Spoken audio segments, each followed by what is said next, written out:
เสียนมันก็มีด่านนะมันมีหมดแหละอยู่ด่านนกเต็นเออนั่นแหละ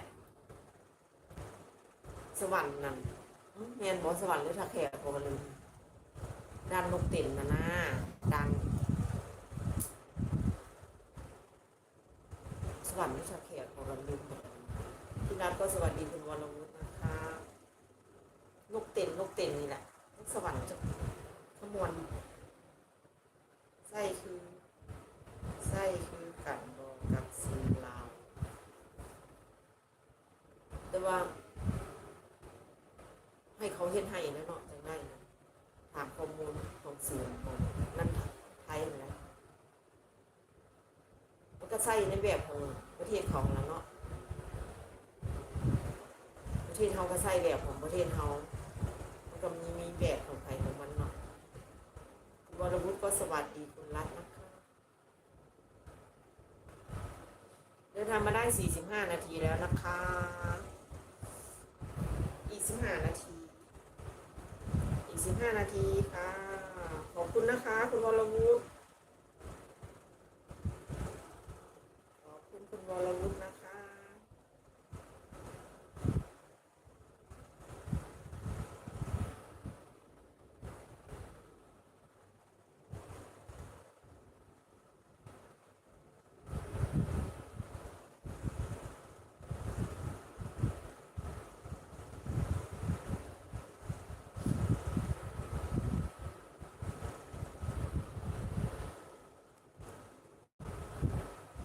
บางตัวให้มันผ่านก่อนจังหวะค่ะเอาใกล้นั่นแหละเจ้าก็ได้ป .3แล้วตัวใกล้เจ้าก็แล้ว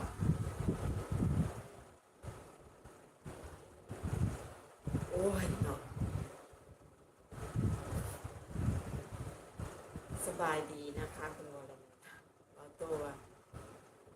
เวลายังหลายอยู่เจ้าได้ป .3แล้วตัวเขาได้ป .3แล้วกับอีกบ่ถึงเดือนดอกกันอีกบ่ถึงเดือนก็ได้แล้วแหละ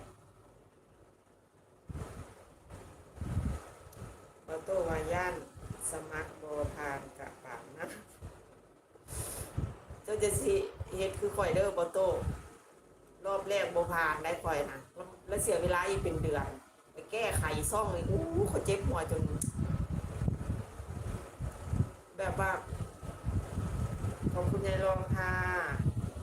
ขอบคุณคุณแอดนะคะไปส่งงานครั้งแรกบ่ผ่านเนาะเขาบอกว่าข่อยนั้นเนื้อหาซ้ำและก็ไปก๊อปปี้คลิปเขาเจ้ามามิวมันส่งมาบอกข่อยนะซ่อมขอบ่ผ่านครั้งแรกนะเอาเพราะว่าพอกระกวดงานบละเอียดแน่ต้องได้กวดละเอียดเด้อโตเด้อขอฝากให้เป็นบทเรียนเด้อใครที่ส่งงานกัน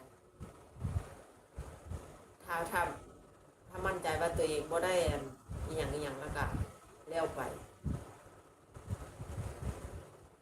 คุณวรวุฒิก็เน็ตผมหรือเน็ตคุณครับหมุนติ้วก็บ่หมุนเด้ล่ะ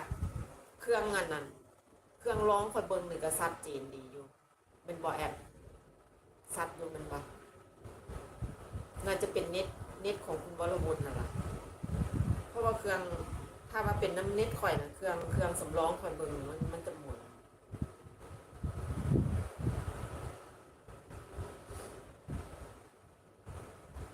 คือเจ้าเพลงร้องเพลงหันโตจะต้องเช็คละเอียดด้วยเจ้า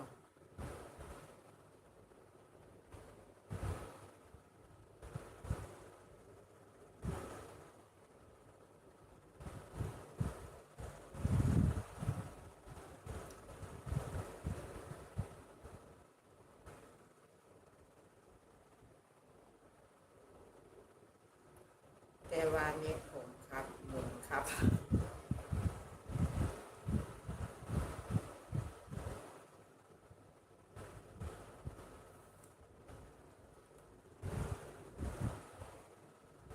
เอาตัวว่าข่อยเบิ่งรายละเอียด